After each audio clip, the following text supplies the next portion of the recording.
ಎಲ್ಲರಿಗೂ ನಮಸ್ಕಾರ. Welcome to my channel. ಇವತ್ತಿನ ವಿಡಿಯೋದಲ್ಲಿ ಕೇವಲ ಒಂದು 10 ನಿಮಿಷದಲ್ಲೇ ತುಂಬ ರುಚಿಯಾಗಿ ಇನ್ಸ್ಟೆಂಟ್ ಆಗಿ ಉಪ್ಪಿನಕಾಯಿ ಯಾವ ರೀತಿಯಾಗಿ ಮಾಡೋದು ಅಂತ ತಿಳಿಸ್ಕೊಡ್ತೀನಿ.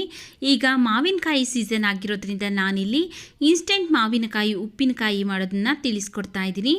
ನೋಡಿ, ಇಲ್ಲಿ 2 ನಾನು ತೋತಾಪುರಿ ಮಾವಿನಕಾಯಿನ ಚೆನ್ನಾಗಿ ಒಂದೆರಡು ಸರಿ ತೊಳೆದು ಇಟ್ಕೊಂಡಿದ್ದೀನಿ. ಈಗ ಇದರಲ್ಲಿ ತೇವಾಂಶ ಇರುತ್ತಲ್ಲ, ಅದರಿಂದ ನಾವು ಒಂದು ಕಾಟನ್ ಬಟ್ಟೆಯಿಂದ ಒಂದು ಸ್ವಲ್ಪ ನೀರು ಇಲ್ಲದೆ ಇರೋ ಥರ, ತೇವಾಂಶ ಇಲ್ಲದೆ ಇರೋ ಥರ ಒರೆಸ್ಕೊಳ್ಬೇಕಾಗತ್ತೆ. ತೇವಾಂಶ ಇತ್ತು ಅಂದರೆ ಬೇಗ ಹಾಳಾಗ್ಬಿಡುತ್ತೆ. ಆದ್ದರಿಂದ ಒಂದು ಸ್ವಲ್ಪನೂ ತೇವಾಂಶ ಇಲ್ಲದೆ ಇರೋ ಥರ ಒಂದು ಕಾಟನ್ ಬಟ್ಟೆಯಿಂದ ಒರೆಸಿ ತೆಗೆದು ಇಟ್ಕೊಳ್ತಾ ಇದ್ದೀನಿ. ನೀವು ಬೇಕಿದ್ರೆ ಈ ರೀತಿ ಮಾವಿನಕಾಯಿಯಲ್ಲೂ ಮಾಡ್ಕೊಳ್ಬೋದು, ಅಥವಾ ಹುಳಿ ಮಾವಿನಕಾಯಿ ಬರುತ್ತಲ್ಲ ಅದರಲ್ಲೂ ಸಹ ಮಾಡ್ಕೊಳ್ಬೋದು. ನಾನು ಈಗ ತೋತಾಪುರಿ ಮಾವಿನಕಾಯಲ್ಲಿ ಮಾಡಿ ತೋರಿಸ್ತಾ ಇದ್ದೀನಿ. ನೋಡಿ, ಮಾವಿನಕಾಯಿನೆಲ್ಲ ನೀಟಾಗಿ ಬಟ್ಟೆಯಿಂದ ಒರೆಸಿ ಆದಮೇಲೆ ನಾವು ಸಣ್ಣ ಸಣ್ಣ ಪೀಸ್ಗಳಾಗಿ ಕಟ್ ಮಾಡ್ಕೊಳ್ಬೇಕು. ಈ ಓಟೆ ಬಲ್ತಿಲ್ಲ, ಅದರಿಂದ ನಾವು ಇನ್ಸ್ಟೆಂಟಾಗಿ ಒಂದು ತಿಂಗಳಿಗಾಗುವಷ್ಟು ಉಪ್ಪಿನಕಾಯಿನ ನಾವು ರೆಡಿ ಮಾಡ್ಕೊಳ್ಬೋದು. ಫ್ರಿಜ್ಜಲ್ಲಿ ಇಟ್ಟರೆ 1 ತಿಂಗಳ ಕಾಲ ಇರುತ್ತೆ, ಹೊರಗಡೆ ಆದರೆ ಒಂದು ವಾರದಿಂದ 15 ದಿನಗಳ ಕಾಲ ಇರುತ್ತೆ. ನೋಡಿ, ಈ ರೀತಿಯಾಗಿ ಸಣ್ಣ ಸಣ್ಣ ಪೀಸ್ಗಳಾಗಿ ನಾನು ಕಟ್ ಮಾಡಿ ಇಟ್ಕೊಳ್ತೀನಿ. ನೋಡ್ಕೊಳ್ಳಿ, ನಿಮ್ಗೇನಾದರೂ ಇನ್ನು ಸ್ವಲ್ಪ ದೊಡ್ಡದಾಗಿ ಅಂದರೆ ದಪ್ಪದಾಗಿ ಪೀಸ್ ಬೇಕು ಅಂದರೆ ನೀವು ಇನ್ನು ಸ್ವಲ್ಪ ದಪ್ಪದಾಗಿ ಕಟ್ ಮಾಡ್ಕೊಳ್ಳಿ. ನಾನಿಲ್ಲಿ ಚಿಕ್ಕ ಪೀಸ್ಗಳಾಗಿ ಕಟ್ ಮಾಡ್ಕೊಳ್ತಾ ಇದ್ದೀನಿ. 2 ಮಾವಿನಕಾಯಿನೂ ಸಹ ನಾನು ಇದೇ ರೀತಿಯಾಗಿ ಕಟ್ ಮಾಡಿಕೊಂಡು ಒಂದು ಬಟ್ಲಿಗೆ ಹಾಕ್ಕೊಳ್ತಾ ಇದ್ದೀನಿ. ಬಟ್ಲಲ್ಲೂ ಅಷ್ಟೇ ಒಂದು ಸ್ವಲ್ಪನೂ ತೇವಾಂಶ ಅನ್ನೋದು ಇರಬಾರ್ದು. ಒಂದು ಸರಿ ಕಾಟನ್ ಬಟ್ಟೆಯಿಂದ ಒರೆಸಿ ಆನಂತರ ಈ ಮಾವಿನಕಾಯಿನ ಪೀಸ್ಗಳನ್ನ ಹಾಕ್ಕೊಳ್ಬೇಕಾಗತ್ತೆ. ಈಗ ಇದಕ್ಕೆ ನಾನು ಒಂದು 3 ಸ್ಪೂನ್ ಆಗೋಷ್ಟು ಪುಡಿ ಉಪ್ಪು ಹಾಕ್ಕೊಳ್ತಾ ಇದ್ದೀನಿ. ನೋಡ್ಕೊಳ್ಳಿ, ನಿಮಗೆ ಎಷ್ಟು ಉಪ್ಪು ಬೇಕಾಗುತ್ತಲ್ಲ ಅಷ್ಟು ಉಪ್ಪನ್ನ ನೀವು ಹಾಕ್ಕೊಳ್ಬೇಕಾಗುತ್ತೆ. ನಾನಿಲ್ಲಿ 3 ಸ್ಪೂನ್ ಉಪ್ಪು, ಹಾಗೆಯೇ 3 ಸ್ಪೂನ್ ನಾನಿಲ್ಲಿ ಅಚ್ಚ ಖಾರದ ಪುಡಿ ಹಾಕ್ಕೊಳ್ತಾ ಇದ್ದೀನಿ. ಅಂದರೆ ರೆಡ್ ಚಿಲ್ಲಿ ಪೌಡರ್ನ ಹಾಕ್ಕೊಂಡು ಇವಿಷ್ಟನ್ನು ನಾವು ಈಗ ಚೆನ್ನಾಗಿ ಮಿಕ್ಸ್ ಮಾಡ್ಕೊಳ್ಬೇಕು. ಉಪ್ಪು ಖಾರ ನೋಡಿಕೊಂಡು ನಿಮ್ಮ ರುಚಿಗೆ ತಕ್ಕಷ್ಟು ಹಾಕ್ಕೊಳ್ಳಿ. ಸಾಕಾಗಿಲ್ಲ ಅಂದರೆ ಆಮೇಲೆ ಬೇಕಾದರೂ ನಾವು ಸೇರಿಸ್ಕೊಳ್ಬೋದು.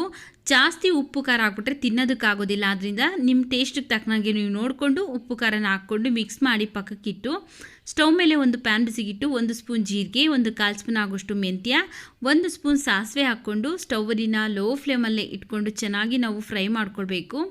ಸ್ಟವ್ವಿನ ಲೋ ಫ್ಲೇಮಲ್ಲಿ ಇಟ್ಕೊಂಡು ಚೆನ್ನಾಗಿ ಫ್ರೈ ಮಾಡ್ಕೊಳ್ಳೋದ್ರಿಂದ ಇದರಲ್ಲಿರುವಂತಹ ಪರಿಮಳ ಎಲ್ಲ ಚೆನ್ನಾಗಿ ಬಿಡುತ್ತೆ. ನೋಡಿ, ಈ ರೀತಿಯಾಗಿ ಫ್ರೈ ಮಾಡಿಕೊಂಡು ಈಗ ಒಂದು ಪ್ಲೇಟ್ಗೆ ಹಾಕಿ ಕಂಪ್ಲೀಟಾಗಿ ತಣ್ಣಗಾಗ್ಬಿಡ್ತೀನಿ. ನೋಡಿ, ಈ ರೀತಿಯಾಗಿ ಕಂಪ್ಲೀಟಾಗಿ ತಣ್ಣಗಾದ ನಂತರ ಒಂದು ಚಿಕ್ಕ ಮಿಕ್ಸಿ ಜಾರ್ಗೆ ಹಾಕ್ಕೊಂಡು ಇದನ್ನು ಪೌಡ್ರ್ ಮಾಡ್ಕೊಳ್ಬೇಕು. ಮಿಕ್ಸಿ ಜಾರಲ್ಲೂ ಸಹ ಒಂದು ಸ್ವಲ್ಪನೂ ತೇವಾಂಶ ಅನ್ನೋದು ಇರಬಾರ್ದು. ನೋಡಿ, ಈ ರೀತಿಯಾಗಿ ಪೌಡ್ರ್ ಮಾಡ್ಕೊಳ್ಬೇಕು. ಈಗ ಉಪ್ಪಿನಕಾಯಿ ಮಾಡೋದಕ್ಕೆ ಪೌಡರ್ ರೆಡಿಯಾಗಿದೆ.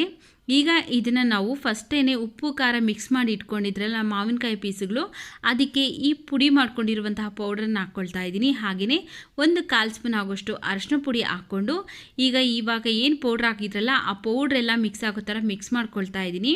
ನೀವೇನಾದರೂ ಡ್ರೈ ಉಪ್ಪಿನಕಾಯಿ ಮಾಡೋರಿದ್ದರೆ ಒಗ್ಗರಣೆ ಏನು ಹಾಕ್ದೇ ಈ ಸಮಯದಲ್ಲಿ ನೀವು ಒಂದು ಪ್ಲಾಸ್ಟಿಕ್ ಬಾಕ್ಸು ಅಥವಾ ಒಂದು ಗಾಜಿನ ಬಾಟ್ಲಿಗೆ ಅಥವಾ ಒಂದು ಉಪ್ಪಿನಕಾಯಿ ಜಾಡಿಗೆ ಇದನ್ನು ಸೇರಿಸಿ ಹಾಗೆಯೇ ಎತ್ತಿಟ್ಕೊಂಡು ತಿನ್ಬೋದು. ನಾನಿಲ್ಲಿ ಒಗ್ಗರಣೆ ಮಾಡ್ತಾ ಇದ್ದೀನಿ, ಆದ್ದರಿಂದ ಮಿಕ್ಸ್ ಮಾಡಿ ಸೈಡ್ಗಿಟ್ಟು ಒಗ್ಗರಣೆಗೋಸ್ಕರ ಒಂದು 3 ಸ್ಪೂನ್ ಆಗೋಷ್ಟು ಎಣ್ಣೆ ಹಾಕ್ಕೊಳ್ತಾ ಇದ್ದೀನಿ.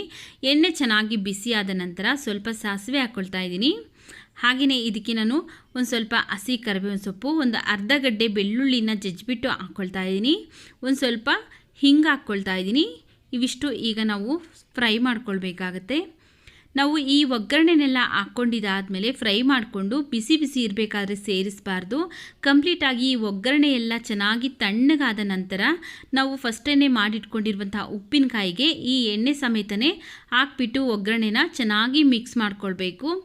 ಯಾವುದೇ ಕಾರಣಕ್ಕೂ ನಾವು ಎಣ್ಣೆ ಬಿಸಿ ಇರಬೇಕಾದ್ರೆ ಸೇರಿಸಬಾರ್ದು. ಕಂಪ್ಲೀಟಾಗಿ ತಣ್ಣಗಾದ್ಮೇಲೆ ನಾವು ಈ ಉಪ್ಪಿನಕಾಯಿಗೆ ಮಾಡಿಟ್ಕೊಂಡಿರುವಂತಹ ಒಗ್ಗರಣೆ ಸಮೇತನೇ ಎಣ್ಣೆನೂ ಸಹ ಹಾಕಿ ಚೆನ್ನಾಗಿ ಮಿಕ್ಸ್ ಮಾಡಬೇಕಾಗತ್ತೆ. ನೋಡಿ, ಈಗ ಇನ್ಸ್ಟೆಂಟಾಗಿ ಮಾವಿನಕಾಯಿ ಉಪ್ಪಿನಕಾಯಿ ರೆಡಿಯಾಗಿದೆ. ಇದನ್ನು ನೀವು ಪ್ಲಾಸ್ಟಿಕ್ ಬಾಟ್ಲು ಅಥವಾ ಗಾಜಿನ ಬಾಟ್ಲು ಅಥವಾ ನಿಮ್ಮ ಹತ್ರ ಉಪ್ಪಿನಕಾಯಿ ಜಾಡಿ ಇದ್ದರೆ ಅದರಲ್ಲೂ ಸಹ ಸ್ಟೋರ್ ಮಾಡಿ ಇಟ್ಕೊಳ್ಬೋದು. ಆದರೆ ಯಾವುದೇ ಕಾರಣಕ್ಕೂ ಯಾವುದೇ ಬಾಕ್ಸ್ ಅಥವಾ ಗಾಜಿನ ಬಾಟ್ಲಿಯಲ್ಲಿ ಇರ್ಬೋದು, ನೀರಿನಂಶ ಅಂದರೆ ತೇವಾಂಶ ಇಲ್ಲದೆ ಇರೋ ಥರ ನೋಡಿಕೊಂಡು ನಾವು ಸ್ಟೋರ್ ಮಾಡಿ ಇಟ್ಕೊಳ್ಬೋದು. ಹೊರಗಡೆ ಆದರೆ ನಾವು ಒಂದು 15 ದಿವಸ ಇಟ್ಟು ತಿನ್ಬೋದು. ಫ್ರಿಜ್ಜಲ್ಲಾದರೆ 1 ತಿಂಗಳು ಇಟ್ಕೊಂಡು ತಿನ್ಬೋದು. ವಿಡಿಯೋ ಇಷ್ಟ ಆಗಿದರೆ ವಿಡಿಯೋಗೆ ಲೈಕ್ ಮಾಡಿ, ಈ ವಿಡಿಯೋವನ್ನು ಶೇರ್ ಮಾಡಿ, ನಮ್ಮ ಚಾನಲ್ಗೆ ಸಬ್ಸ್ಕ್ರೈಬ್ ಮಾಡಿ ಸಪೋರ್ಟ್ ಮಾಡಿ.